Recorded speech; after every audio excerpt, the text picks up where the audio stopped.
오늘 열린 올해 첫 금통위와 관련해서 이야기 이어가 보도록 하겠습니다. 이인철 참좋은경제연구소 소장 모셨습니다. 소장님 어서 오세요. 예상대로 기준금리가 동결이 됐습니다. 이 결과를 놓고 어떤 배경을 살펴볼 수 있을까요? 사실 이번 금통위의 관전 포인트는 이제 금리보다는 오히려 올해 성장률 그리고 내년 성장률 전망치를 어떻게 제시할 건가에 쏠려 있습니다. 네.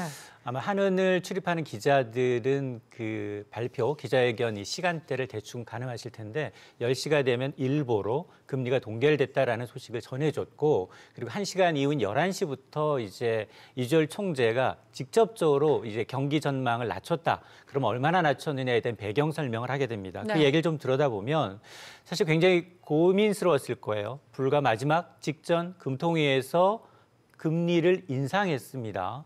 그러면 요번에 성장률 전망치를 낮춘다면 이게 경기 오판한 게 아니냐라는 이제 의문이 들 수밖에 없습니다. 네. 그걸 감안해서 이제 국내외 이제 특히나 세계 경제 성장의 둔화를 감안해서 성장률을 소폭 하향했다.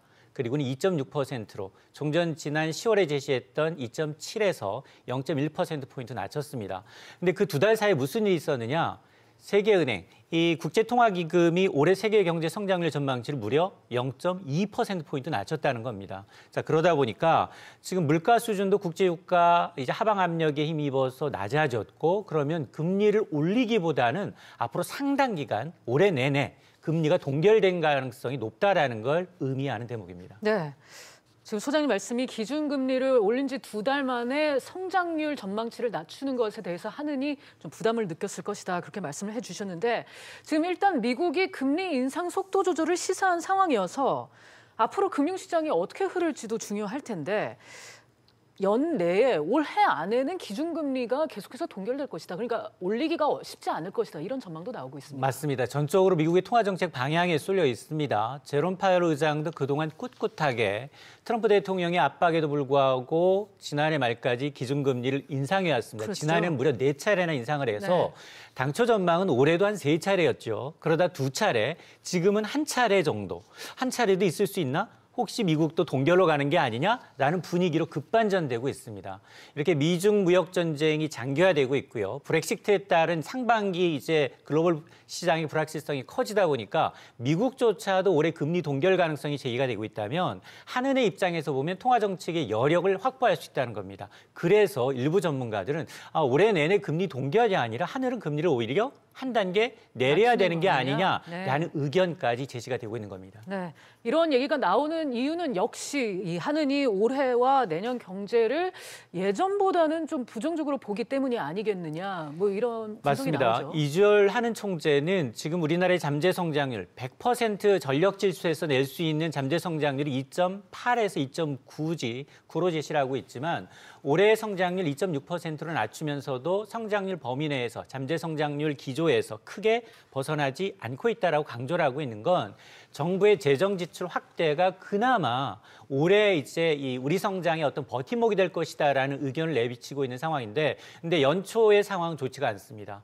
2달 연속 반도체 수출이 이제 급감하고 있습니다. 네. 이러다 보니까 83개월 동안 이어졌던 무역수지 흑자가 지금 깨질 위험이 있습니다. 이 반도체 이후를 이제 걱정해야 되는데 지금 뭐 바이오도 그렇고요, 게임도 그렇고요, 이후 성장 산업을 찾지 못하고 있기 때문에 아마 올해 이제 세계 경제 흐름에 이제 굉장히 좌우되겠지만 중국도 성장률이 굉장히 28년 만에 가장 낮은 수준으로 떨어져 있고 우리의 수출의 거의 4분의 1을 담당하고 있는 미국, 중국이 이렇게 흔들리다 보니까 우리 역시 수출로 활보를 찾기도 좀 어려운 상황입니다. 네, 지금 말씀하신 대로 지금 반도체가 하강 조짐을 보이는 데다가 지금 미중 무역 전쟁이다, 중국의 경제 성장 둔화다, 이런 게 우리 수출에 미치는 영향이 더 부정적일 것으로 지금 전망이 되고 있죠. 맞습니다. 삼성전자의 반도체는 지난 4분기에 5조 원가량 반도체 부문에서 영업이익이 이제 허공으로 사라졌습니다. 우리나라 수출의 거의 한 20%, 5분의 1을 차지하고 있는 반도체가 흔들리고 있습니다. 반도체 물론 뭐 굉장히 치킨 게임이 일단락된 상황에서 이제 하반기에 반도체가 반등할 것이라는 의견도 있지만 예전과 같은 영업이익률 50% 달성은 좀 어려워질 수 있다는 겁니다. 네. 그건 삼성뿐만 아니라 SK 하이닉스에서도 찾아볼 수가 있는데요. 그러다 보니까 반도체 이외에 지금 우리가 지금 굉장히 공을 들였던 석유, 화학, 그리고 선박 수출이 계속해서 줄어들다 보니까 앞으로 이제 올해 내내 이런 상황이 이어진다면 반도체 현물 가격에 따라서 이 납품하고 있는 고정 가격까지 급속도로 떨어진다면 반도체에 기댄 성장이 굉장히 위태해질 수 있다. 이게 바로 올해 수출 전망이 녹록치 않은 않음을 예고하는 대목입니다. 네. 여기에 아까도 말씀드렸지만 중국의 부진이 역시 큰 불안 요인 중 하나죠. 중국의 성장률 지난해 6.6%로 잠정 집계됐습니다. 네. 저는 이 역시 이 예고도 이제 의문을 제기하고 싶은데요. 굉장히 높은 성장률이죠. 그럼에도 불구하고 천안문 사태가 일어났던 1990년 이후 가장 낮은 성장률을 보이고 있는데 문제는 올해 성장률이 더 떨어질 것이다라는 전망입니다. 일부 전문가들은 6.2에서 6.3%, 일부 글로벌 투자은행은 5%대까지도 낮춰보고 있습니다. 이게 이 정부 관이 주도하다 보니까 통계의 어떤 신뢰성 측면에서 굉장히 훼손된 측면이 있는데 문제는 중국 경제 의존도가 높은 우리나라입니다. 중국의 성장률이 1% 떨어진다면 우리나라의 성장률은 0.5%포인트 따라서 내려갈 수밖에 없는 구조라는 겁니다. 이 포스트 차이나를 대비하려는 대목입니다. 네. 자, 이렇게 되면 수출 말고 좀 다른 동력이 필요할 것 같은데. 맞습니다. 정부는 이제 규제 개혁에 굉장히 드라이브 방점을 찍고 있습니다. 네. 연초부터 지금 규제 샌드박스를 도입하면서 수소경제 활성화 대책을 발표하고 있죠. 민간 기업의 투자를 위해서 여러 가지 혁신 성장을 하겠다라는 건데요. 기대를 모았던 사실 은산분리 완화를 통한 제3의 인터넷 은행도 지금 선정에도 지금 유력 후보들이 지금 아예 도전을 하지 않고 있습니다. 정부가 규제 완화를 목소리 높이고 있음에도 불구하고 성장성, 정부의 정책의 어떤 지속성에 대해서 의구심을 시장은 여전히 하고 있다는 겁니다.